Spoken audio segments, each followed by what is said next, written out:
নমস্কাৰ, আপোনালোক সকলোকে স্বাগতম জনাইছোঁ অসম ফিউচাৰ ইউটিউব চেনেলে। আশা কৰোঁ আপোনালোকৰ সকলোৰে খবৰ ভাল।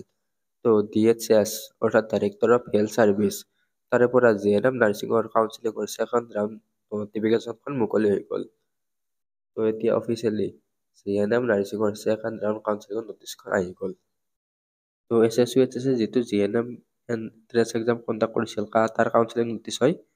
তো এই ভিডিঅ'টোত আজি আমি কাউন্সিলিঙৰ ডেট, প্লেচ, কিমান চিট খালী আছে, কাউন্সিলিং ক'ত হ'ব, কোন কাউন্সিলিঙত যাব পাৰিব, কিমান ৰেংকলৈকে কাউন্সিলিঙত মাতিছে, কি ডকুমেণ্ট লাগিব, সকলোবিলাক তথ্য আলোচনা কৰিম। তো আপোনালোকে ভিডিঅ'টো স্কিপ নকৰাকৈ সম্পূৰ্ণকৈ চাব। তো JNMৰ অলৰেডি আৰু বহুত ভিডিঅ' দিয়া আছে, সেইবিলাকো চাই ল'ব। আৰু আমাৰ হোৱাটছআপ আৰু টেলিগ্ৰাম গ্ৰুপত জইন হ'ব, লিংক ডেছক্ৰিপশ্যনত দিয়া আছে। তো আপোনালোকে ইয়াৰে অফিচিয়েল নটিফিকেশ্যনখন আমাৰ ৱেবছাইট eduasamplus.com পৰা ডাউনলোড কৰিব পাৰিব। লিংক ডেছক্ৰিপশ্যনত দিয়া আছে আৰু কমেণ্ট বক্সতো দিয়া আছে। ডাউনলোড কাউন্সিলিং নটিচ বুলি লিংক দিয়া থাকিব, তাত ক্লিক কৰিলে নটিফিকেশ্যনখন ডাউনলোড কৰিব পাৰিব। যদি আপোনালোকৰ কিবা সুধিব লগা থাকে মোক ইনষ্টাগ্ৰামত ডাইৰেক্টলি সুধিব পাৰিব। ইনষ্টাগ্ৰামৰ লিংকত ডেছক্ৰিপশ্যনত দিয়া আছে। তো এনেকৈ আপোনালোকে লিংকটোত ক্লিয়াৰ কৰাৰ পিছত এনেকুৱা ধৰণে ইণ্টাৰফেচ আহি যাব। তো সকলোবিলাক ডিটেইলছ দিয়াই আছে, আপোনালোকে ইয়াৰ পৰাই চাই ল'ব পাৰিব। তো নটিফিকেশ্যনখন ডাউনলোড কৰিবৰ কাৰণে তলৰ ফালে কুইক লিংক ছেকশ্যন এটা আছে, কুইক লিংকত আপোনালোকৰ অফিচিয়েল নটিচ, ইয়াতে ক্লিক হেয়াৰত ক্লিক কৰিলে অফিচিয়েল নটিফিকেশ্যনখন ডাউনলোড কৰিব পাৰিব। তো এইখনে SSUHSৰ JNM নাৰ্ছিঙৰ ছেকেণ্ড ৰাউণ্ড কাউন্সিলিঙৰ নটিচ হয়। তো second round offline counselling for selection of candidate for admission into first year JNM training course. তো কাউন্সিলিংটো কণ্ডাক্ট কৰিব director of health service DHS। তো ইয়াতে নটিফিকেশ্যন এইবিলাক দিয়া আছে। তো যিটো ছেকেণ্ড ৰাউণ্ড অফলাইন, তো আপোনালোকৰ অফলাইন কাউন্সিলিং হ'ব। তো ইয়াতে যিমান ৰেংকলৈকে দিছে সেই কেণ্ডিডেটজন যাব লাগিব। তো 18 and 19 ডিচেম্বৰ 2025, তো 18 আৰু 19 ডিচেম্বৰ তাৰিখে ইয়াতে কাউন্সিলিংটো কণ্ডাক্ট হ'ব। তো ইয়াতে স্পেচিফিক ডেট দিয়া আছে। তো কেটেগৰী ৱাইজ কাউন্সিলিঙৰ ডেট বেলেগ বেলেগ হয়। তো আপোনালোকে কাউন্সিলিঙত সকলোবিলাক অৰিজিনেল আৰু জেৰক্স ডকুমেণ্টখিনি লৈ যাব লাগিব। কি ডকুমেণ্ট লাগে ইয়াত দিয়া আছে। ডকুমেণ্টৰ আগতে আমি ইয়াতে তাৰিখবিলাক চাই লওঁ। তো ডেট অফ কাউন্সিলিং 18 ডিচেম্বৰ। তো ইয়াতে ফিজিকেলি হেণ্ডিকেপৰ অল কেণ্ডিডেটে যাব পাৰিব। তো ইয়াতে দিয়া আছে। তো only the person with locomotors disability of lower limbs, তো এইটো দিয়া আছে। তো next candidate belong to the, তো আপোনালোকে যদি জেনেৰেল কেটেগৰীৰ হয় বা যিকোনো কেটেগৰীৰে 1007লৈকে যাব পাৰিব। আপোনালোকে 1007 ৰেংক হয় আৰু কেটেগৰী যিকোনো হ'ব পাৰে, OBC ST জেনেৰেল, আপোনালোকে 18 ডিচেম্বৰ তাৰিখে যাব পাৰিব। তো 1007ৰ আপোনালোকে 18 ডিচেম্বৰ। নেক্সট EWS থাকিলে আপোনালোকৰ EWSৰ 1550 18 ডিচেম্বৰ তাৰিখে যাব পাৰিব। তো আপোনালোকৰ যদি ৰেংক 1ৰ পৰা 1550লৈকে আছে EWSৰ হয়, তেনেহ'লে 18 ডিচেম্বৰত যাব পাৰিব। তো এটা ফাৰ্ষ্ট কাউন্সিলিঙৰ ইয়াতে পইণ্টটো মেনশ্যন আছে, সেইটো অলপ পাছত আলোচনা কৰি দিম। তো 19 ডিচেম্বৰ তো OBCৰ কেটেগৰীৰ কাৰণে আছে। আপোনালোকৰ ৰেংক যদি 1519ৰ ভিতৰত হয় তেনেহ'লে আপোনালোক OBC কেটেগৰীৰে যাব পাৰিব।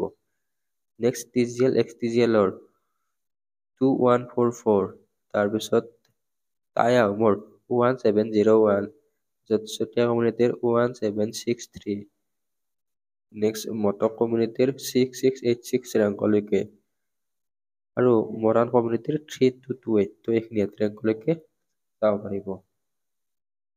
নেক্সট SC কেটেগৰী, তো SC কেটেগৰী আপোনালোকৰ ৰেংক 1ৰ পৰা যদি 2828ৰ ভিতৰত আছে তেনেহ'লে 19 ডিচেম্বৰ তাৰিখে যাব পাৰিব। তো যদি আপোনালোকে SC কেটেগৰীৰ হয় আৰু ৰেংক 1ৰ পৰা 1007ত আছে তেনেহ'লে আপোনালোকে 18 ডিচেম্বৰতে যাব পাৰিব। কিন্তু 1007ৰ পৰা 2828ৰ ভিতৰত থাকিলে আপোনালোকে 19ত যাব লাগিব। নেক্সট ST প্লেনৰ কাৰণে 1671 আৰু ST হিলছৰ কাৰণে 2065 ৰেংকলৈকে কাউন্সিলিঙত যাব পাৰিব। তো এইখিনি হৈ গ'ল কাউন্সিলিঙৰ চিডিউল। আপোনালোকে এইটো স্ক্ৰীনশ্বট মাৰি ৰাখিব পাৰে, নহ'লে আমাৰ ৱেবছাইটতো চাই ল'ব পাৰিব। তাৰপিছত এতিয়া ডকুমেণ্ট, তো কি ডকুমেণ্ট লাগিব, তো মাৰ্কশ্বিট আৰু পাছ চাৰ্টিফিকেট লাগিব আপোনালোকৰ মেট্ৰিক আৰু হাই ছেকেণ্ডাৰীৰ। তাৰপিছত মেট্ৰিকৰ এডমিট কাৰ্ড লাগিব।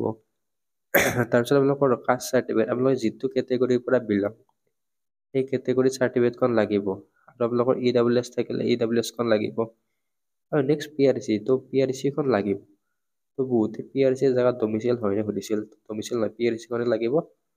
তো PRC খন আপোনালোকে বনোৱা নাই যদি আপোনালোকৰ প্ৰব্লেম হ'ব। তো আপোনালোকৰ এন্ট্ৰেন্স এক্সাম দিব দিওঁতে PRC খন লাগে বুলি দিয়া আছে। তো এতিয়াতো 6 মান্থ প্লাছ হৈ গ'ল, যদি আপোনালোকৰ PRC বনোৱা নাই সেইটো আপোনালোকৰ প্ৰব্লেম হ'ব। নেক্সট পাছপৰ্ট চাইজ ফটো, তাৰপিছত এন্ট্ৰেন্স এক্সামৰ এডমিট কাৰ্ড, স্ক'ৰ কাৰ্ড, এইবিলাক ডকুমেণ্ট আপোনালোকৰ লাগিব। তো অৰিজিনেল লাগিব আৰু জেৰক্স 2-3 কপিমান লৈ যাব। তো এতিয়া চিট ভেকেণ্ট, তো ফাৰ্ষ্ট কাউন্সিলিং হৈ গ'ল। তো ছেকেণ্ড কাউন্সিলত কিমানটা চিট খালী ৰ'ল, তো 412টা চিট ছেকেণ্ড কাউন্সিলিঙলৈকে খালী হৈছে। তো এতিয়া কেটেগৰী ৱাইজ আনৰিজাৰ্ভৰ কাৰণে 159টা চিট খালী আছে। EWSৰ কাৰণে 37, OBC MOBCৰ কাৰণে 136। তো তাত টাই আহোম 11টা, চতিয়া 11টা, TGL 20টা, কোচ ৰাজবংশী 14টা, মৰাণ 10টা, মটক 10টা। নেক্সট SCৰ কাৰণে 20টা আছে, ST হিলছৰ কাৰণে 22টা, ST প্লেনৰ কাৰণে 22টা আৰু ST হিলছৰ কাৰণে 38। তো এতিয়া কাউন্সিলিং ভেনু, তো কাউন্সিলিং ভেনুটো চেঞ্জ আছে। তো ফাৰ্ষ্ট কাউন্সিলিং দিয়াসকলৰ কাউন্সিলিংটো ভাঙা ঘৰত হৈছিলে, তো GMCH অডিটৰিয়াম হলত। কিন্তু ছেকেণ্ড কাউন্সিলিংটো প্লেচ চেঞ্জ হৈছে, conference hall, director of health service, Assam Hengrabari, Guwahati 36। তো ছেকেণ্ড ৰাউণ্ড কাউন্সিলিংটো DHSৰ অফিচত হ'ব। তো ফাৰ্ষ্ট ৰাউণ্ডটো হৈছিল GMCH ভাঙাঘৰত অডিটৰিয়াম হলত, কিন্তু ছেকেণ্ড ৰাউণ্ডটো DHSত হ'ব। আৰু টাইমিংটো ৰাতিপুৱা 9:30ৰ পৰা। তো এতিয়া লাষ্টত এটা পইণ্ট দিয়া আছে। তো লাষ্ট পইণ্টটো, candidates who have appeared and already got admitted in first round counseling need not appear in the second round offline counseling. তো যিসকল কেণ্ডিডেটে অলৰেডি কাউন্সিলিং এপিয়াৰ হৈছে আৰু চিট পাইছে, ফাৰ্ষ্ট কাউন্সিলিঙত চিট পাইছে, তো সেইসকলে ছেকেণ্ড ৰাউণ্ড কাউন্সিলিংটো এটেণ্ড কৰাৰ প্ৰয়োজন নাই। তো এতিয়া বহুতে সুধি থাকে যে তেওঁলোকে কলেজ চেঞ্জ কৰিব বিচাৰে, তো তেওঁলোকৰ কথা ইয়াতে মেনশ্যন নাই। তো আপোনালোকে DHSৰ লগত এবাৰ কণ্টেক্ট কৰি চাব। বাকী এই ভিডিঅ'টোত এইখিনিয়ে আছিল। বাকী আমাৰ ৱেবছাইটতো সকলোবিলাক দিয়াই আছে, তো আপোনালোকে তাৰ পৰা চাব পাৰিব। তো আপোনালোকে দেখা পাইছে আমাৰ ৱেবছাইট দিয়া আছে 18 ডিচেম্বৰত কি কোনখিনি আছে, তাৰপিছত 19 ডিচেম্বৰত কোনখিনি আছে, তাৰপিছত ইয়াতে ডকুমেণ্ট কি কি লাগে বা কোনটো কেটেগৰী কিমান চিট কেপাচিটি আছে, তো ডকুমেণ্টবিলাক দিয়া আছে, আপোনালোকে স্ক্ৰীনশ্বট মাৰি ৰাখিব পাৰে। তো বাকী এই ভিডিঅ'টোত এইখিনিয়ে আছিল, আৰু আশা কৰোঁ আপোনালোকে ভিডিঅ'টো ভাল পালে। যদি আপোনালোকে আমাৰ হোৱাটছআপ গ্ৰুপ আৰু টেলিগ্ৰাম গ্ৰুপত জইন হৈ লোৱা নাই, ডিছক্ৰিপশ্যনত লিংক দি আছে, জইন হৈ ল'ব। আৰু কিবা সুধিব লগা থাকিলে ইনষ্টাগ্ৰামত সুধিব পাৰিব, তো আপোনালোকে ইনষ্টাগ্ৰাম ফ'ল' কৰি ৰাখিব। ধন্যবাদ।